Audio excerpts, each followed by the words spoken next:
হোলির দিনে রান্না করলাম মাটন কষা, সাথে বাসন্তী পোলাও, মিক্স সবজি আর হচ্ছে টমেটোর চাটনি। রাধে রাধে বন্ধুরা, কেমন আছো তোমরা সবাই? আশা করি ভীষণ ভালো আছো, আর আমরাও খুব ভালো আছি।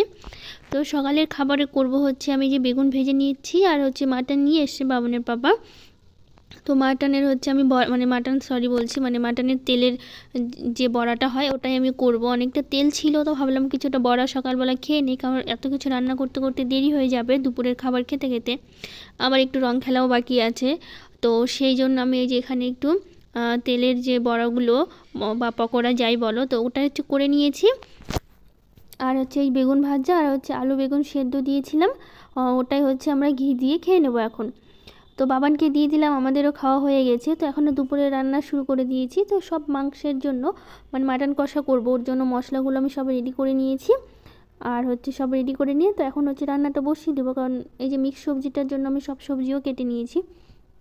তো মাটনটা আর মিশালি যে তরকারিটা মিক্স সবজি, তো ওটা হচ্ছে আমি দুটো একসাথেই করব, তাহলে তাড়াতাড়ি হবে।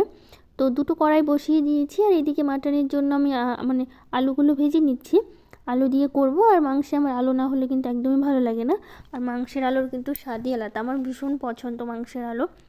তো এদিকে আমি হচ্ছে মিক্স সবজির জন্য তেলে শুকনো লঙ্কার পাঁচফোড়ন ফোড়ন দিয়ে সব সবজিগুলো দিয়ে দিয়েছি। আসলে কড়াইটা ছোট হয়ে গেছে, তার জন্য একটু অসুবিধা হয়েছিল। তো আমি লবণ দিয়ে ঢেকে দিয়েছিলাম, তো সবজিটা নরম হয়ে অনেকটা কমে এসছে। তো এইদিকে আমি হচ্ছে মাটনের জন্য আমি সব রেডি করে নিয়েছি। তো এইদিকে হচ্ছে আমি সব তেলে জিরে তেজপাতা দেওয়া হয়নি, শুকনো লঙ্কা শুধু ফোড়ন দিয়েছি। তেজপাতা দিব ভাবছিলাম, তো পরে একদমই ভুলে গেছি, মাথায় নেই একদম। তো এখন ভিডিও এডিট করার সময় মনে পড়ছে, তো আমি তো তেজপাতাই দিইনি। তো সব মশলাগুলো যেগুলো রেডি করে নিয়েছি, মাংসে যা যা মশলা লাগে সব দিয়ে কষাতে বসালাম। এইদিকে সবজিটাও ঢেকে দিয়েছি। আর এখানে হচ্ছে আমি বাসন্তী পোলাও করব, সেই জন্য যে চালটা মেপে নিলাম, 1.5 গ্লাস নিয়েছি। আর এখানে ঘি, আদা বাটা আর হচ্ছে হলুদ একসাথে মেখে কিছুক্ষণ রেখে দেবো। আমি চালটা কিন্তু ধুয়ে নিয়েছি।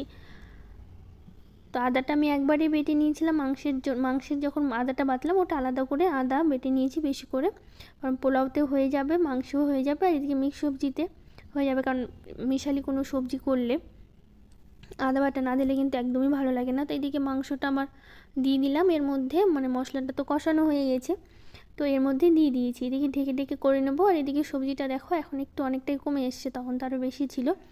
তো এভাবে কিছুক্ষণ ঢেকে ঢেকে করলে অনেকটাই কমে যাবে। আর খেতে কিন্তু অসাধারণ হয়েছে, তোমাদের হয়তো কি বলবো, খেয়ে সবাই খুব ভালো বলেছে আর কি।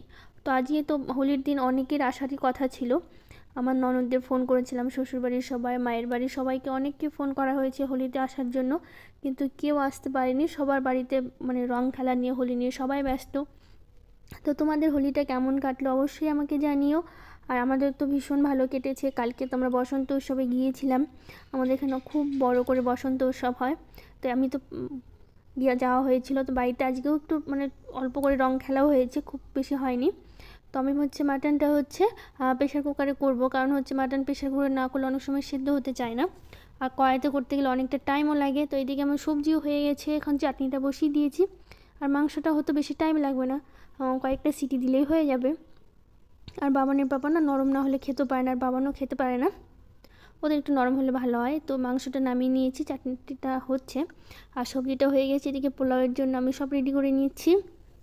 কাজু কিশমিশটা ভেজে তুলে রাখলাম, এখন হচ্ছে গোটা গরম মশলা ফোড়ন দিয়ে আমি চালটা বেশ ভালো করে অনেকক্ষণ ভেজে নেব।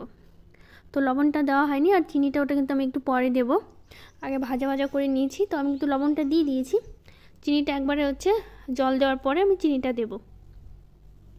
আর একটু বেশি করে চিনি দেবো, কারণ পোলাও একটু মিষ্টি মিষ্টি না হলে কিন্তু ভালো লাগে না খেতে। তো আমি একদম 1.5 গ্লাস হচ্ছে চাল নিয়েছিলাম, যেহেতু সেই জন্য 3 গ্লাস জল দিয়ে দিয়েছি আমি, আর তার ডবল জল দিয়ে দিয়েছি, কারণ ডবল জল না দিলে হবে না। এদিকে মাটনটা হয়ে যাওয়ার পর বাবান বলছিল আমাকে একটু দাও, তো ওকে আমি দিয়েছি। ও মাটনগুলো খেয়ে নিয়েছি, একটা আলু চেয়েছিল, আলু দিয়েছি।